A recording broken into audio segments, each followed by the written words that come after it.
Buenas tardes. En primer lugar, quisiera agradecer a la Sociedad Española de Investigaciones Quirúrgicas que me hayan permitido presentar este año al profesor José Luis Balibrea, que impartirá la lección magistral profesor Figuera Aymeric. Es evidente que el profesor Balibrea no necesita ningún tipo de presentación, pero a veces la vida te sorprende con algún regalo. Este año, para mí, poder presentar al profesor Balibrea ha constituido un regalo, una inmensa oportunidad que agradezco a la Sociedad Española de Investigaciones Quirúrgicas. Es evidente, como se dice también, que la felicidad nunca es completa y, por lo tanto, desgraciadamente yo no podré estar este año con ustedes para poder saludarles personalmente, y es evidente que tampoco lo podré hacer y saludar al profesor Balibrea como hubiera sido mi intención. Recuerdo muy bien los primeros congresos de cirugía, los primeros congresos nacionales de la cirugía a los que yo acudí. Veíamos, y lo seguimos viendo, al profesor Balibrea como un cirujano dedicado a la investigación y a la docencia. Yo creo que nos enseñó a todos lo que es ser un cirujano académico, con tres voluntades claras: la asistencial, la docente y la investigación, y nunca se lo agradeceré lo suficiente. Su tratado de cirugía nos ha enseñado a todos, a muchos de nosotros, a preparar clases. Pero sobre todo tiene en el prólogo algunas frases que me han acompañado durante muchos años. Las leo textualmente. El estudiante solo adquiere conceptos claros cuando el profesor también tiene conceptos claros. El cirujano debe aprender no solo a operar, sino que debe conocer las bases científicas de la cirugía. ¡Qué grandes verdades! Les debo confesar que hace años que veo su fotografía en mi facultad, en la Facultad de Medicina de la Universidad Autónoma de Barcelona. Y en cierta parte ha sido para mí una inspiración como una posibilidad, como un camino que hubiera estado bien poder recorrer. En fin, estoy convencido que la lección magistral profesor Figuera Aymeric impartida por el profesor Balibrea será un inmenso éxito. Muchas gracias a todos. Nada más. Gracias por su atención. Gracias de nuevo a la Sociedad Española de Investigaciones Quirúrgicas por esta oportunidad. Y, profesor, un inmenso abrazo. Hasta pronto. Gracias de nuevo. Gracias. Muchas gracias. Muchas gracias, Salva. Se refiere porque Salva es ahora el decano de la Facultad de Medicina de la Universidad Autónoma de Barcelona, y yo lo fui también muchos años, y por tanto es por lo que él dice que me recuerda en el salón de actos de la Universidad Autónoma de Barcelona. Mil gracias al comité organizador. Ha sido verdaderamente entrañable encontrarme otra vez con Luis Barneo, con José Luis Rodicio y con José Carlos Fernández, sobre todo porque os quiero decir que yo fui fundador de esta sociedad y además participé en la primera junta directiva y en el primer congreso que se celebró. La junta directiva se formó en el año 79 y el primer congreso que se hizo en el Hotel Majestic de Barcelona en 1980. Luego, por una serie de razones, pues bueno, una serie de desencuentros, y por tanto, pues la verdad es que ha sido una gran satisfacción el estar aquí. Y todavía mayor honor, si cabe, si tengo que hablar del profesor Figuera, porque lo voy a decir de una manera muy sencilla, es que somos de la misma escuela. Es decir, yo era solo un interno. Es decir, el profesor Figuera y yo pertenecemos a la escuela del profesor Martín Lagos, y entonces yo entré de alumno interno en el año 56 y hasta el año 62, que Diego sacó la cátedra de cirugía de Zaragoza, fuimos juntos. Es decir, yo la primera toracotomía, la primera esplenectomía de urgencias la he hecho con él. Y cuando en el año 62 sacó la cátedra de Zaragoza, él quería que me hubiese ido con él, pero me dijo que no sabía lo que se iba a encontrar allí en Zaragoza. Y entonces él insistió, y además fue el que favoreció el que yo pudiera ir a Inglaterra y estuviese allí haciendo, digamos, la especialidad de cirugía torácica. Y cuando volví en el año 65, él ya estaba en Puerta de Hierro. Os puedo decir que es el cirujano más original que he conocido en mi vida y con unas dotes de organización verdaderamente sensacionales. ¿Qué podía yo hacer? Pues la única manera de darle un agradecimiento es que cuando fui presidente de la Asociación Española de Cirujanos, le nombré miembro de honor. Entonces, pero naturalmente era una pequeña recompensa para todo lo que me enseñó. Verdaderamente un hombre señero y muy importante en la cirugía. Entonces, realmente me decís, bueno, en la conferencia dice, importancia, claro que la tiene, de la investigación. Bueno, pues vamos a empezar, digamos, en el origen. Y entonces realmente, pues vamos, el origen es la metafísica. En el libro más importante que yo creo que se ha escrito, que es la Metafísica de Aristóteles, empieza el libro. Dice, el hombre quiere conocer y busca la verdad. Y esa es la investigación. Es decir, buscar la verdad. Es decir, nosotros lo que queremos es buscar la verdad, que es precisamente porque lo que queremos, digamos, es conocer los problemas de los enfermos y los podemos solucionar. De tal manera que podemos decir que las características que tiene la investigación en medicina, en cirugía, el protagonismo, etcétera, creo que lo conocéis perfectamente, son palabras de don Santiago Ramón y Cajal y refrendadas también en la parte quirúrgica por Halsted. Pero fijaros en una cosa, yo el sentido que he tenido de la investigación, no dudo de la importancia de la investigación básica, pero a mí la investigación siempre lo que me ha llamado la atención es decir, yo los problemas que tienen los enfermos, entonces los voy a investigar porque quiero que vuelvan al enfermo. De tal manera que diríamos que es una investigación muy utilitaria, porque lo que yo trato es de mejorar de alguna manera, por supuesto, el conocimiento básico, pero también sea experimental o sea clínico, pero con el fin de que esto le pueda ser útil, le sea útil al paciente. De tal manera que nosotros ahora somos cirujanos.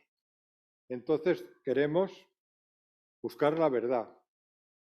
Y entonces, pero eso lo tenemos que hacer con una manera que es bases de conocimientos científicos, eso es cierto, pero con una técnica. Es decir, lo que tenemos aquí, la tecné, está en griego, en la tecné, es la que nosotros, fijaros, lo que hacemos es que tratamos de cambiar o modificar el mundo con arreglo a nuestras necesidades. El azar, en pura filosofía, el azar no existe. El azar es nuestra ignorancia. Es decir, y nosotros lo que hacemos es que mediante la investigación tratamos de favorecer la necesidad, que es ir mejorando poco a poco, ir disminuyendo el azar en la medida que nosotros, como decía Habermas, vamos adquiriendo conocimiento. Eso es realmente. Y claro, en la cirugía, que es lo fundamental, en la técnica basada en la ciencia, o como pongo aquí, sabiendo por qué se hace lo que se hace, resulta que ha pasado por una serie de revoluciones en las cuales, digamos que en la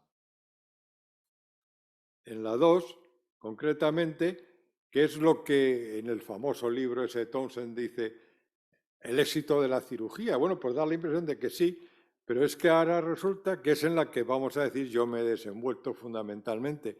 Y hasta nos pareció que cuando a finales del siglo pasado aparecía, o sea, se desarrolló lo que es la cirugía mínimamente invasiva, o llamémosle la cirugía endoscópica, nos parecía que es que se había dado un gran avance, pero que esto, digamos, ha quedado totalmente superado mediante lo que ahora vemos y el programa de este congreso ha sido un auténtico éxito porque he visto todo lo que supone la cirugía digital. Quizá la robótica vaya a ser como lo más llamativo, pero como ahora veremos, hay otras cosas también más importantes. Pero no solamente es la cirugía digital, sino que incluso se ha mejorado con lo que es la cirugía, la 5G, asistida de una manera mentorizada. Esto es, que vamos a aportar a la cirugía también, digamos, la mentorización. Ser mentores o bien recibir, digamos, la mentorización de alguien. La cirugía digital, os he puesto aquí lo que es el estamento, digamos, del FIDE, digamos, el consenso que se ha hecho este año sobre lo que es la cirugía digital, creo que lo conocéis perfectamente, con respecto a lo que son los datos. lo que es el análisis y lo que son las aplicaciones, con toda la importancia que tiene, por ejemplo, pues en la robótica, etcétera. Que, por cierto, yo me gustaría que alguien me explicara, dentro de las leyes de Asimov, qué dice de la ley que dice, está buscando la ley cero, que es patentar la muerte humana. Bueno, pues ahí os lo dejo porque realmente esto es una de las incógnitas que tiene de las leyes de Asimov. Pero vuelvo a repetir de que esto todavía se va a mejorar en el momento que pasamos a lo que es la cirugía asistida o mentorizada. Conocéis perfectamente todas las características de la alta velocidad de transmisión, en fin, todas las ventajas que tiene, pero fijaros en una cosa, que es que entonces ahora podemos estar realizando una intervención quirúrgica que nos la pueden modificar, nos pueden decir lo que hacemos bien o lo que hacemos mal, o ser nosotros lo que se lo estamos diciendo a alguien. La importancia que tiene, por ejemplo, con respecto a la enseñanza, el poder estar un experimento, repetirlo, ver exactamente cuáles han sido nuestros fallos, guardarlos, es decir, todo lo que se llama la educación, diríamos, o la basada en vídeos o simplemente basada. Y sobre todo, vuelvo a repetir, lo más importante, que es que está mentorizada, que existe un mentor que nos lo puede decir, o incluso la capacidad que nosotros podemos tener también en la educación de ser nosotros los mentores. Pues, ¿qué os quiero decir? Pues que tengo una gran envidia. A mí me gustaría, pues, ahora tener 40 años menos y participar también en esto. Yo, pues, modestamente creo que lo hice modestamente bien en la época del 2.0, es decir, en la época, diríamos, de lo que llamamos el triunfo de la cirugía. Pero a mí me da una enorme, es una enorme envidia el ver la capacidad. Cuando hemos visto, por ejemplo, estas presentaciones aquí, bueno, pues esto la verdad es que es un... Ahora bien, siempre, y no olvidemos, de que todo lo vamos a basar en conocimientos científicos. Yo lo único que sí os quiero decir es que de todas las maneras, hombre, os tengo envidia en la parte técnica, pero sin embargo, permitidme que os diga que por lo menos en la parte teórica, este año el libro del Savistton, que todos conocéis de cirugía, se ha editado este año, en el año 22, es decir, yo he hecho toda la revisión científica, por tanto, os aseguro que las 2.200 páginas del libro me las he leído y las he tenido que corregir. Quiero decir que por lo menos teóricamente, y me he dado, fijaros, cada 4 años aproximadamente se ha publicado una edición del Savistton. Las últimas 4 las he corregido yo, toda la revisión científica. Es asombroso digamos, el progreso que va teniendo la cirugía. Hay algunos capítulos que os puedo asegurar que es que ni se conocen. Por ejemplo, la cirugía vascular es una cosa que hay que decir. Por tanto, quiere decirse que el progreso es verdaderamente importante. Me pedís entonces que hablara, digamos, de lo que es mi trayectoria. Yo lo voy a hacer o lo voy a basar, digamos, no sabía si poner aquí recomendaciones o poner sugerencias.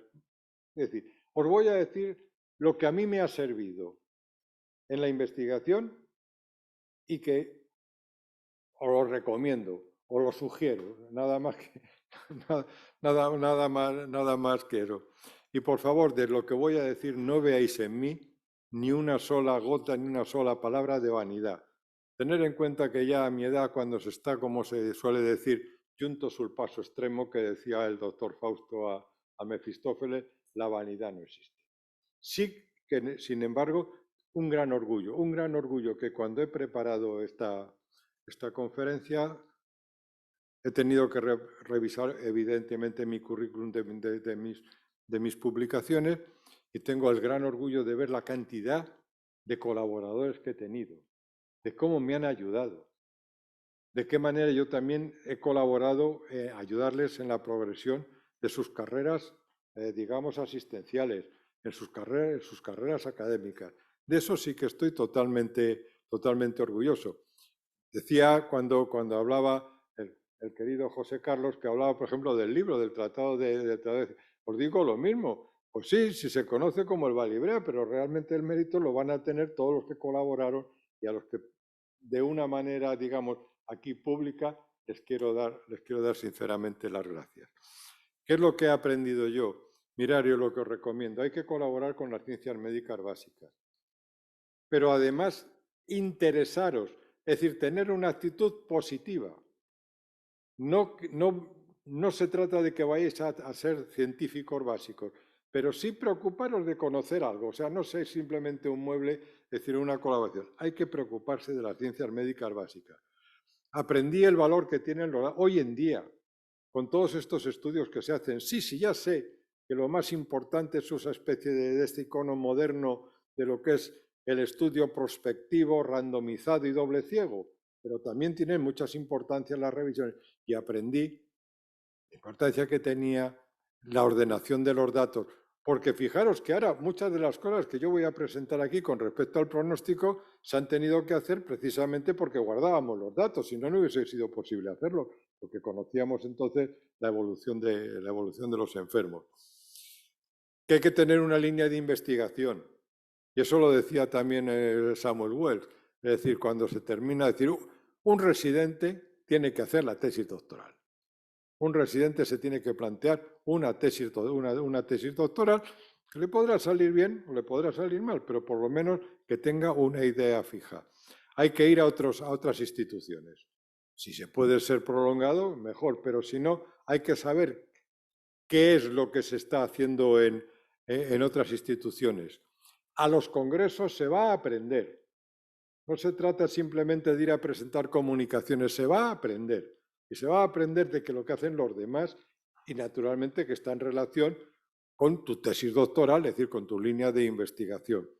Y ahora voy a detenerme en lo de las publicaciones y me ha gustado mucho las aportaciones que han hecho tal como Juan Bustamante como precisamente Tamara con respecto a... Y os quiero decir una cosa. Mirad, es importante en el currículum de una persona las publicaciones.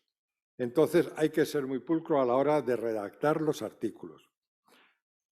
Hay que aceptar las críticas cuando se manda el artículo, pero también hay que insistir. Y entonces cuando se trata de elegir, es decir, a dónde se va a mandar el artículo, ser orgullosos, es decir, y tirar por alto. Y se trata no solamente por lo que puede suponer el factor impacto, sino simplemente porque creo que es importante tal. Ya tendréis ocasión, digamos, de bajar el nivel, pero apuntar alto. Permitidme que os ponga un ejemplo personal para que veáis de lo que yo aprendí con respecto a todo esto. Este es un trabajo, está publicado en el año 75, fijaros, publicar Thorax era la revista más importante del aparato respiratorio que había en esos momentos. Que un cirujano español vaya a publicar en el año 73 un trabajo en Thorax, pues parecía un poco, ¿no? Ya conocéis, ¿no?, las simpatías que nos tenían. Es un estudio que yo, bueno, digamos que conozco lo de los circuitos extracorpóreos. Y era entonces, con un estudio. Primero, que tenía que hacer la demostración en microscopía electrónica. Yo no sé microscopía electrónica, pero conozco por lo menos los fundamentos, es decir, no lo ignoro totalmente. Hay que involucrarse de verdad en esas ciencias médicas.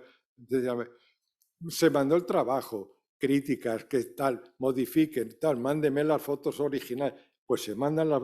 Es decir, se insiste, pero al final, es decir, con esto lo que quiero decir, que hay que insistir para tratar de mejorar el currículum. De las líneas de investigación que yo he seguido, brevemente os voy a exponer simplemente lo que he hecho en 3 de ellas. Primero, una obsesión que yo siempre he tenido clínica, que es el shock. Y dentro del shock, lo que es el shock endotóxico. Bueno, es una especie de... O sea, que he tenido siempre, ¿no?, de ver, para mí clínicamente, por lo que le pasaba a los enfermos. Y entonces habíamos hecho unos estudios. Esta revista que veis que está ahora, como sabéis, ahora es lo que se llama el Journal del American College of Surgeons, en unos estudios metabólicos, tratando siempre de diferenciar lo que es el shock hipovolémico de lo que era el shock endotóxico o el shock séptico. Estaba convencido de que el problema era la síntesis del material surfactante en el pulmón. Entonces me tenía que dirigir a una persona que supiese sobre esto. Pues entonces fui a hablar con el profesor Municio, catedrático de química, que fijaros lo curioso, estaba estudiando los fosfolípidos de los cerebrósidos del ala de la mosca. Cuando voy a hablar con él y le explico lo que es el shock séptico, que yo creo que es que el material surfactante de tal, se entusiasmó. Nos diseñamos un excelente trabajo que se publicó en el International Journal of Biochemistry. Y en definitiva, lo que os puedo decir, lo que se trataba de demostrar es que concretamente en el shock séptico lo que falla es concretamente la síntesis de fosfolípidos y tal. Bueno, pues con aquella idea seguimos trabajando, seguimos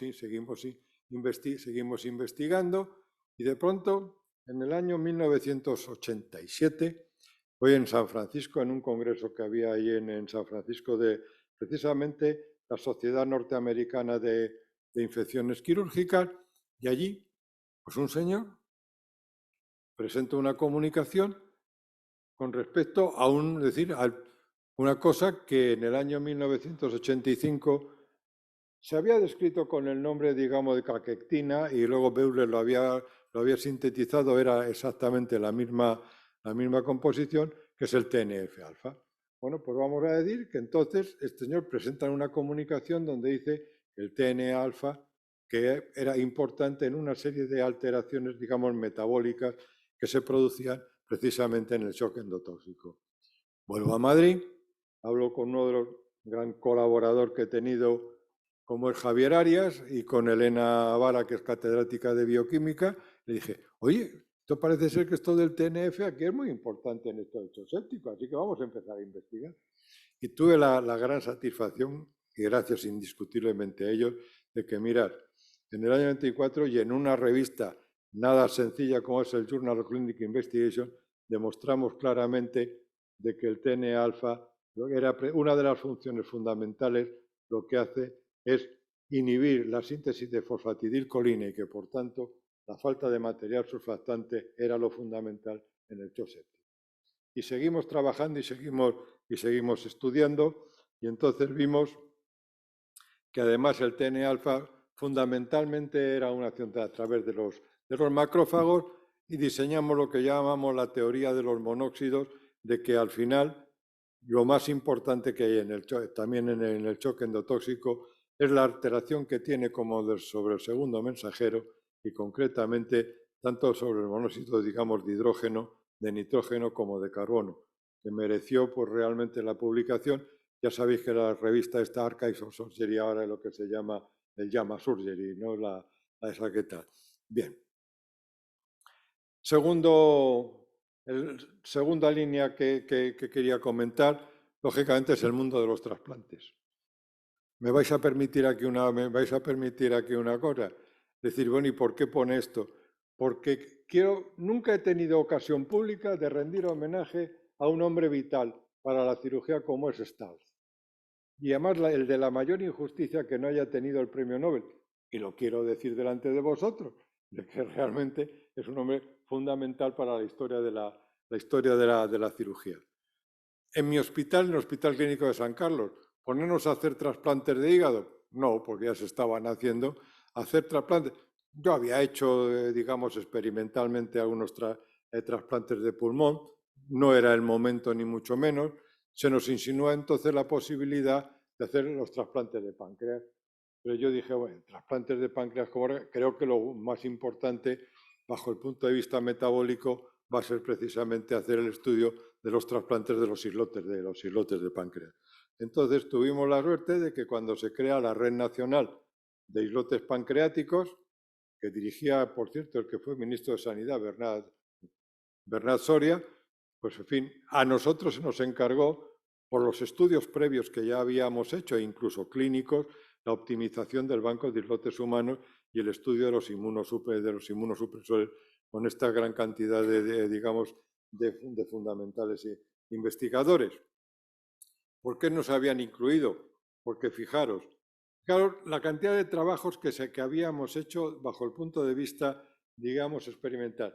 Y ahora aquí os quiero decir lo contrario de ese trabajo de Zora. Ahora lo voy a decir con respecto a todos estos trabajos. Las prisas que tenían, se presentábamos los trabajos en los congresos de trasplante, se publicaban en el Transplantation Proceedings, que bueno, una revista indexada, pero que tampoco tiene un gran valor. Y entonces vamos a decir que aquí, en esas, hay estudios importantes que hubiesen merecido un mejor destino. Pero es que aparte de esto, clínicamente, os tengo que decir que nosotros hicimos el primer trasplante de islotes que se hace en España. Y se hizo en el Hospital Clínico de San Carlos. Este es un paciente de 34 años en combinación con un trasplante de renal, que el enfermo fue realmente muy bien durante unos meses. Yo siempre he dicho, si os fijáis en las fechas, que este enfermo era, digamos, muy afortunado. Fijaros que el trasplante de riñón se le hace el día de San Juan y el trasplante de islotes el día de San Pedro, lo cual yo creo que tuvo una influencia decisiva en la evolución del enfermo. Es la primera vez en el mundo que se hacía el trasplante de islotes mediante, digamos, a través de la vena porta, pero mediante una punción transhepática. Y entonces, bien, hicimos el trasplante, se hicieron 6 más. Yo no he visto mayores enemigos de esta inversión que en mi propio hospital. Yo nunca lo he entendido. Es decir, tendríamos que buscar buenos responsables. Claro que sé quiénes son los responsables, pero es que hay un auténtico odio sarraceno al trasplante de los islotes. Pero es que fijaros que es más. Este es el registro internacional de trasplantes de islotes. En amarillo ahí me tenéis Madrid, ¿no? Aunque no se leen, y donde pone está subrayado, ahí figuran los nombres de Javier Arias, de Elena Vara y de José Luis Balibrea. Bueno, pues silencio absoluto. Eso es una especie, como decir, de negación. Excepto, me acuerdo una entrevista en la televisión al principio, pero esto se hizo así. Bien, es cierto que luego, como sabéis, en el trasplante de islotes viene el protocolo de Edmonton, en el cual se va a emplear, y sobre todo cuando se hace la introducción del tacrolimus con el FK506, que lógicamente va a modificar. Nosotros continuamos estudiando, seguimos trabajando, ya naturalmente ya en un nivel clínico, puesto que no podíamos, pero sí por lo menos en un nivel de laboratorio. Y entonces, en el año precisamente, en la revista Cell Transplantation, se va a publicar este trabajo, es la tesis de José María, por cierto, en el cual se va a demostrar, es decir, que el tacrolimus lo que hace es que su beneficio, que incluso sobre lo que es la secreción de insulina por parte de los islotes de Langerhans, fundamentalmente va a ser por la capacidad que tiene antiinflamatoria, concretamente con el TNF-alfa, que es una molécula que no hemos abandonado, la TNF-alfa, pero no solamente eso, sino además que tenía con la capacidad que tiene antiapoptótica. Fue un trabajo que en su día pues, realmente causó bastante impacto. En lo que sí se decía en el Hospital Clínico de San Carlos, es que gracias a uno de nuestros colaboradores, José Ramón Núñez Peña, sí que se hacía lo que era la obtención de los órganos, es decir, de los donantes en parada, que lo que conocéis, es decir, los que son atendidos en la calle, que han tenido accidentes, etcétera, y entonces, es decir, se van al hospital con un protocolo y entonces nosotros fijamos que me parece, no sé, espera. En esto colaboramos concretamente con otros hospitales, precisamente primero en lo que fueron los trasplantes bipulso. Concretamente nosotros hemos participado y en el servicio en lo que son el trasplante de pulmón, concretamente en los trasplantes bipulmonares que se publicaron en el Journal of Thoracic and Cardiovascular Surgery e incluso también demostrando lo importante que podía ser. ¿Por qué el pulmón? Bueno, pues tiene también unas bases. Y gracias precisamente a la contribución del laboratorio, se llega a la siguiente conclusión. Fijaros, en negro hicimos la comparación de los órganos que se obtienen de la muerte cerebral.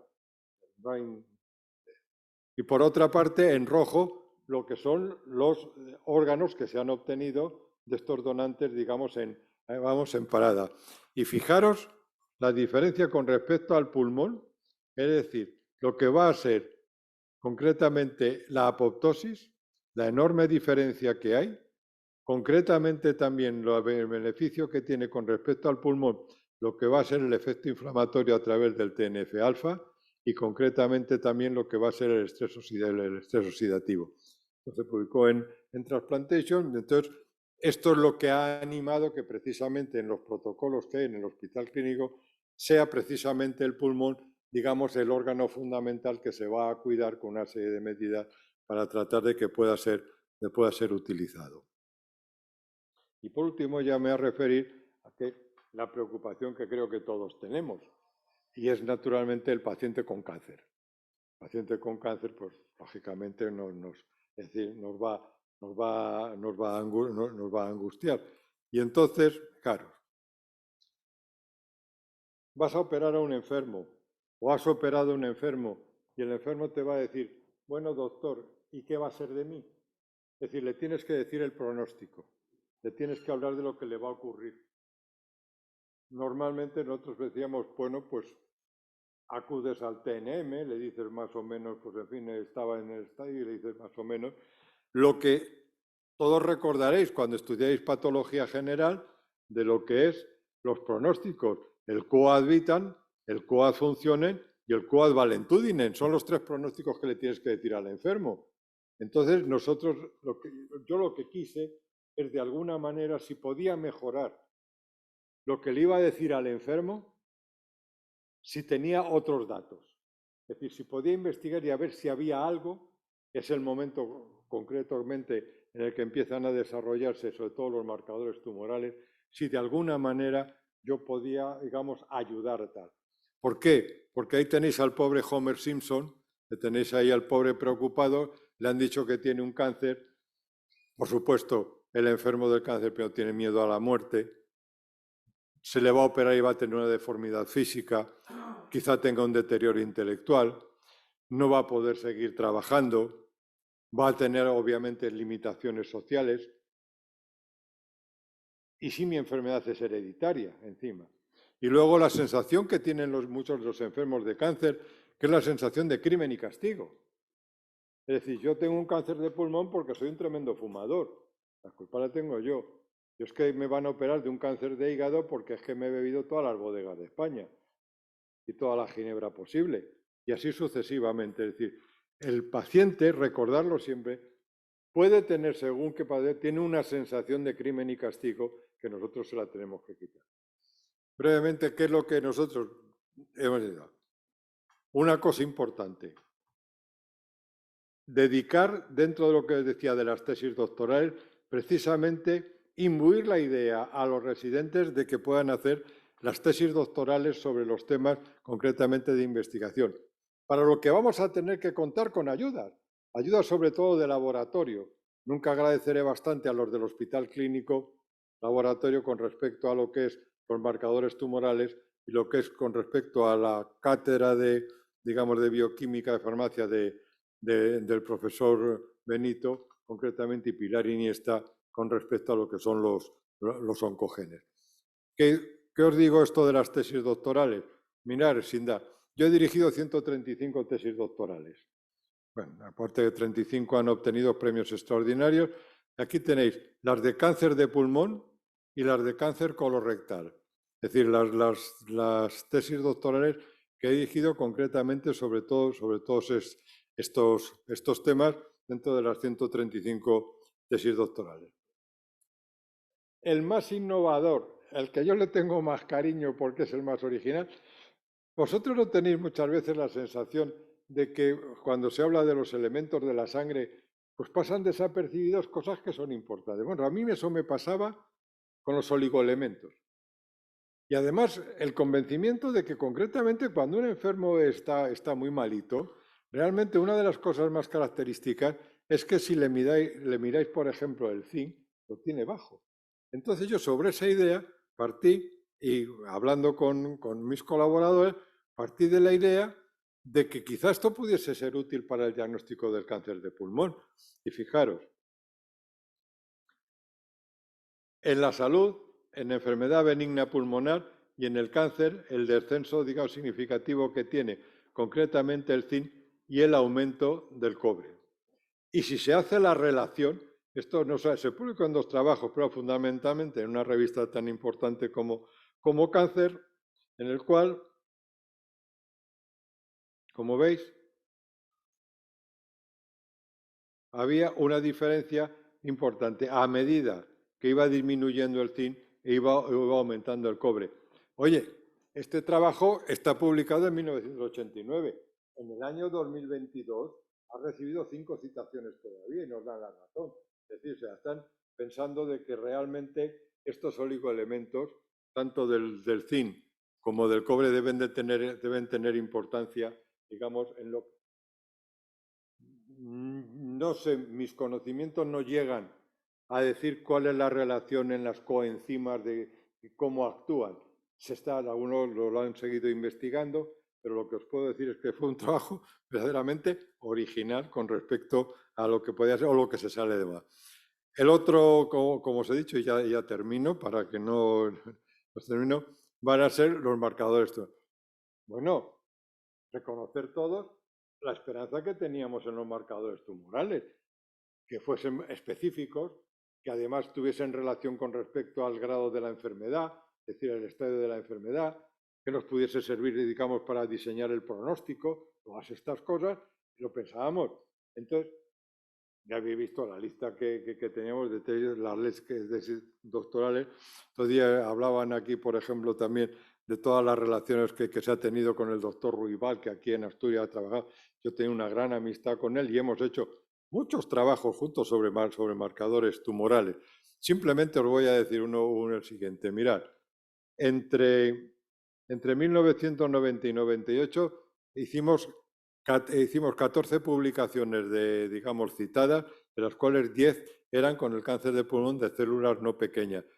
Os pongo el ejemplo en este caso, demostrando además, y esto sirvió para que el laboratorio se ajustara, que en el seguimiento del cáncer de pulmón, el único que realmente tenía importancia era concretamente el CA125 y además que tenía, como veis, una relación clara entre lo que es, diríamos, el tejido normal y lo que va a ser precisamente los marcadores que tenía el paciente que tenía un cáncer de pulmón, por ejemplo, en el estadio 4.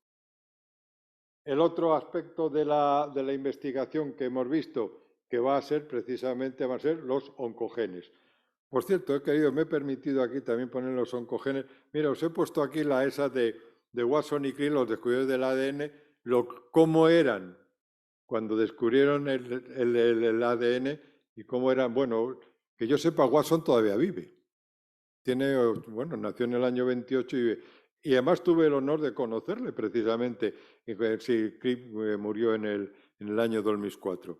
Mirad, entre 1995 y 2010 hemos publicado 28 trabajos en el Journal Citation Report, 3 de genomas, 10 sobre cáncer de colorectal y 15 sobre cáncer de pulmón. No, simplemente voy a coger quizá el que pueda ser más significativo. Mirad, por la revista, porque el Journal of Clinical Oncology es la revista que tiene de mayor impacto dentro del área de la oncología, y sobre todo por una cosa, porque sabéis que se está hablando cada vez más concretamente de los telómeros, de la telomerasa. Las ideas filosóficas, quizás será la inmortalidad, estará relacionada con los telómeros, puesto que al fin y al cabo, si decir la telomerasa es capaz de mantener, digamos, la vigencia de los cromosomas, pues posiblemente habremos llegado a la inmortalidad. Y entonces está. Y no solamente eso, sino que unos años después también se describe la importancia que va a tener concretamente P16. Recordáis, la importancia que tiene P16 con respecto a lo que es el mecanismo de las ciclinas, concretamente con la proteína de retinoblastoma. Permitidme decir que además yo a le tengo un especial cariño por el tema de las ciclinas, porque precisamente uno de sus descubridores, precisamente tuvimos el honor, digamos los dos, de cuando nos nombraron de doctores honoris causa de Salamanca, nos lo nombraron juntos también con el descubridor de la P16. Y entonces, en definitiva, lo que se puede ver es que si la telomerasa es positiva, el enfermo va a ir mal. Si en cambio, concretamente en P16, que es esta molécula que está aquí, si P16 es positiva, irá bien, en cambio la negativa iba al mal. Y entonces, en un trabajo verdaderamente importante, digo importante porque la importancia la tienen los de bioquímica, es decir, yo lo que tenía era precisamente todo lo que es el trabajo clínico, y se ve perfectamente que haciendo el estudio entre los tumores, porque esto se hacía directamente en los tumores, en tejido tumoral, de P16 positivo o P16 negativo, la importancia que tiene si eso se correlacionaba con que hubiese o no hubiese activación de la telomerasa. Bien, con esto termino y os quiero decir una cosa.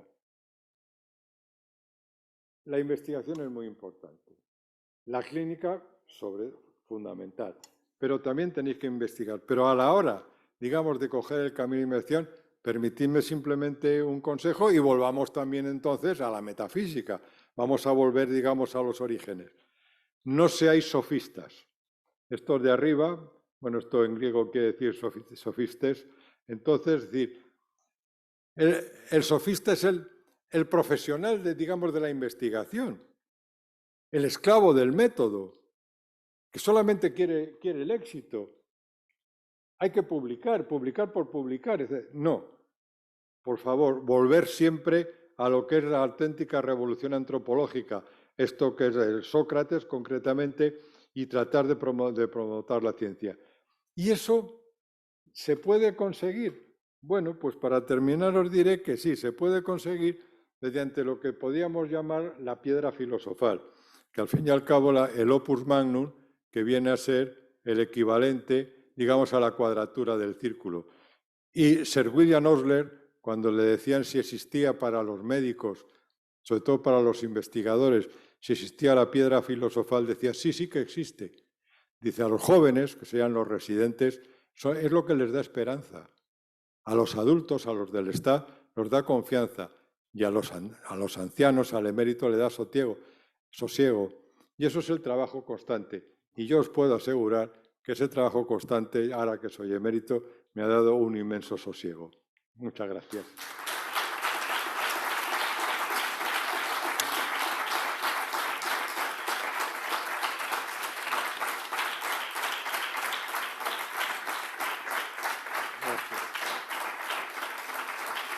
Hombre, muchas gracias.